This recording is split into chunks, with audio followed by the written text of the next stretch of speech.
Police insulted her thinking she was ordinary. What happened next? It was a crisp Saturday morning in the small Midwestern town of Haverford. Emma Carter, a 28-year-old senior transit manager for the state, was on her way to her best friend's wedding. She wasn't in her official SUV or flanked by security, just a regular woman in a soft cream dress, leather jacket, and riding her cherry-red Harley down the two-lane highway. The road into town was quiet until she approached the outskirts and saw a police checkpoint up ahead.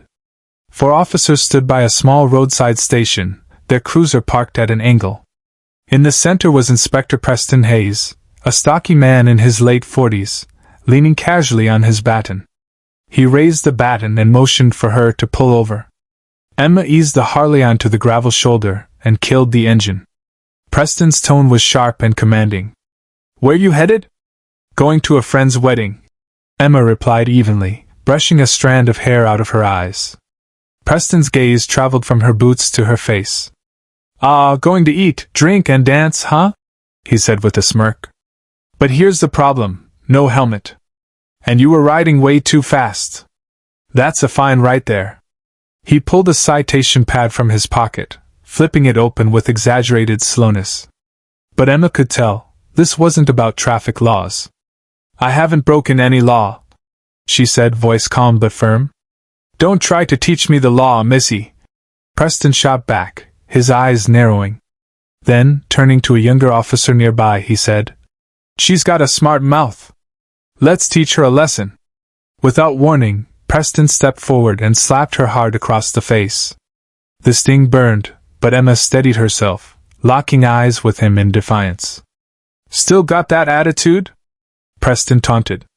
"I've fixed plenty like you before." One officer grinned and said, "Let's take her to the station.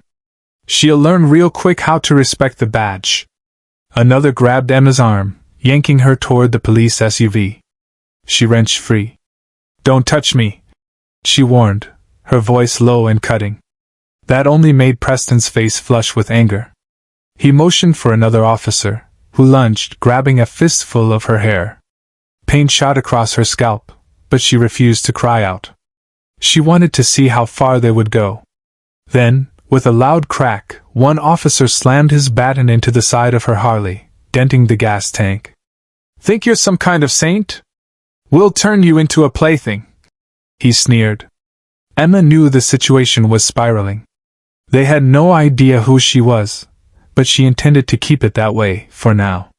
Preston's eyes burned with fury. "You think you can sass me in public? Get her in the car. Now." The younger officers didn't hesitate. One shoved Emma forward toward the black and white cruiser. Gravel crunched under her boots as she was forced inside. She sat stiffly in the back seat, her wrist still free, but her pride tested. The ride to Haverford Police Station was short, but every second felt heavier. She kept her gaze fixed out the window, watching the brick buildings and quiet sidewalks pass by, all while hearing the low murmurs of the officers in the front seat. When they arrived, Preston stepped out first, straightening his belt. "We've got a special guest," he said to the desk sergeant as they walked in. Emma scanned the dingy interior of the station, the peeling paint, the outdated bulletin boards, the faint smell of stale coffee. She saw a couple of civilians sitting in plastic chairs, their eyes darting toward her with curiosity. "What's the charge?" the desk sergeant asked. Preston waved a dismissive hand.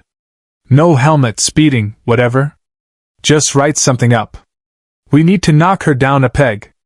Emma stood silently, her hands loosely clasped in front of her. She wasn't going to defend herself, not yet. She wanted their own words and actions to hang them later. "Name?" Preston demanded, leaning forward over the desk.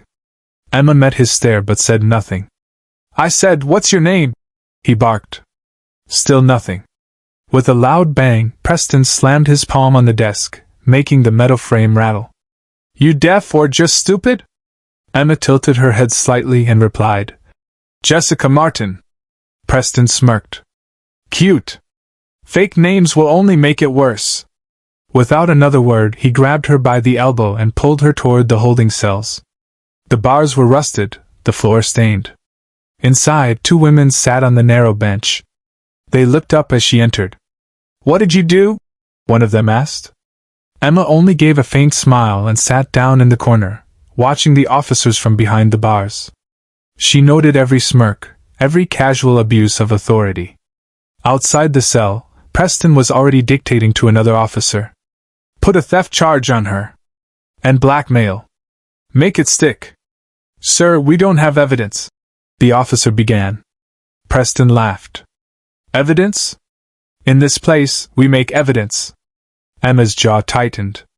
The rot here went deeper than she thought. Moments later, a constable walked up to the cell and unlocked it. "On your feet," he said flatly. Emma stepped out, her expression unreadable. Just as Preston raised his hand again, ready to push her toward an interrogation room, a firm voice cut through the air. "Stop right there." Every head turned toward the entrance. Standing in the doorway was Senior Inspector Samuel Barrett, a man known for being stricter than most but with a cleaner record.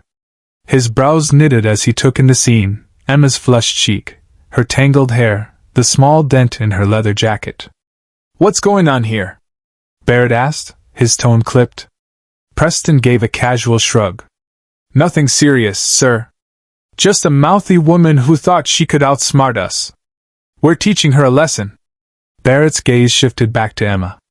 Something in her posture, calm, composed despite the circumstances, didn't fit the picture Preston was painting. "What's her charge?" Barrett asked. Helmet violation, speeding," Preston replied, hesitating a fraction too long. Barrett's eyes narrowed. "That's it? For this, she's in a cell?" Emma didn't answer when Barrett turned to her. Preston chuckled and said, "See? Won't even give her name." Barrett took a step closer. "Put her in solitary," he ordered. Preston's eyes widened. "Sir? I said I'll stay with her myself," Barrett repeated firmly. Emma was moved to another holding room, smaller, darker, with a broken table in one corner and the smell of mildew clinging to the walls. The heavy door clanged shut, and she was left alone, listening to muffled voices beyond.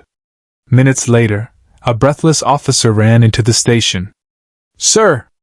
There's a government vehicle outside." Preston's face twitched. "Whose?" "The commissioner's," the officer replied.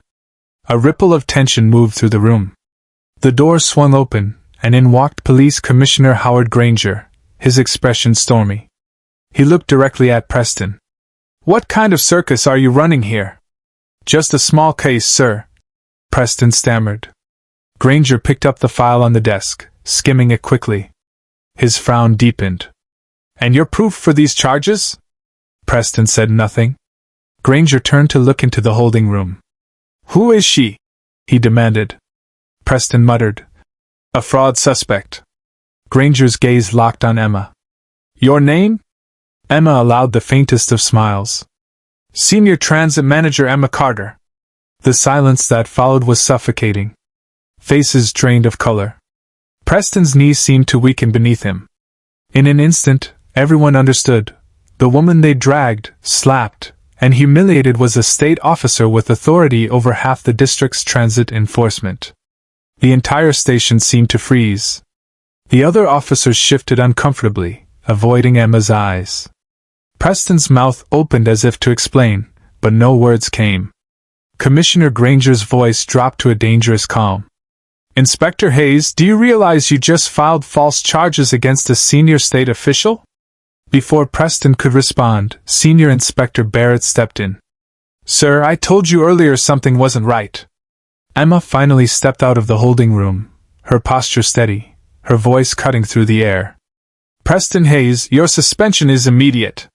And you will face charges for abuse of power." Preston's jaw tightened, but a sly smile crept across his face. "Wait, before you celebrate, take a look at this." He pulled a folded piece of paper from his pocket and handed it to Granger. Emma leaned closer as Granger read. "It's my transfer order," Preston said smugly. "Signed 3 days ago. Technically, you can't fire me from here. I'm already gone." Granger's eyes narrowed. "Barrett, check the system." Barrett tapped into the computer records, then looked up. It's real, sir. But the incoming inspector hasn't taken over yet. That means Hayes is still responsible for everything that's happened under his watch. Emma took a deliberate step toward Preston. Then nothing changes. Your new office will be the same cell you threw others in. Granger gave a curt nod. Take him. 2 constables moved forward, but Preston raised his voice. Hold on. You think I'm the only one? Every officer here has played a part. Even people at the top. A wave of unease passed through the room. Several officers went pale. Barrett's eyes swept the room, noting the shifting expressions. Emma looked at the commissioner. Then we clean out the whole station. Every last one. Granger's tone was final. As you command. The tension in the air thickened, change was coming, and no one could hide. Outside, a handful of journalists had gathered near the station, their cameras slung over their shoulders, sensing that something big was unraveling. When word spread that the entire station staff was under investigation, phones lit up with rapid-fire updates. A sleek black sedan pulled up to the curb. The rear door opened, and out stepped Sheriff Paul Stanton, the highest-ranking law enforcement officer in the county. His presence alone sent a chill through the building. He walked in slowly, scanning the tense faces lined against the wall. How long has this circus been going on in my county? He asked, his voice low but full of weight. Neither Commissioner Granger nor Preston answered. The room was thick with silence. Emma stepped forward, her eyes locked on Stanton's. Do you think you'll walk away from this too? Barrett, standing at her side, pulled a manila folder from under his arm and handed it to her. You should see this, he said. Emma opened the file in front of everyone. Inside were detailed records, transaction logs, falsified reports, and signed authorizations that pointed directly to Sheriff Stanton's involvement in a network of corruption. Sweat began to bead on Stanton's forehead. Granger's voice cut like steel. Arrest him. And arrest anyone else tied to these operations. The room exploded into motion. Officers who just moments ago had stood stiff and quiet now moved to place the sheriff in handcuffs. Shock rippled through the ranks. For the first time, someone had publicly taken down one of the most untouchable figures in the county. The news spread like wildfire. By that evening, the story had reached the state capitol. Calls were being made to Washington. The governor's office issued a direct order. Every officer, every official connected to this case, no matter their rank, was to be arrested and investigated. For the first time in years, the rotten foundation of Haverford's law enforcement was shaking apart.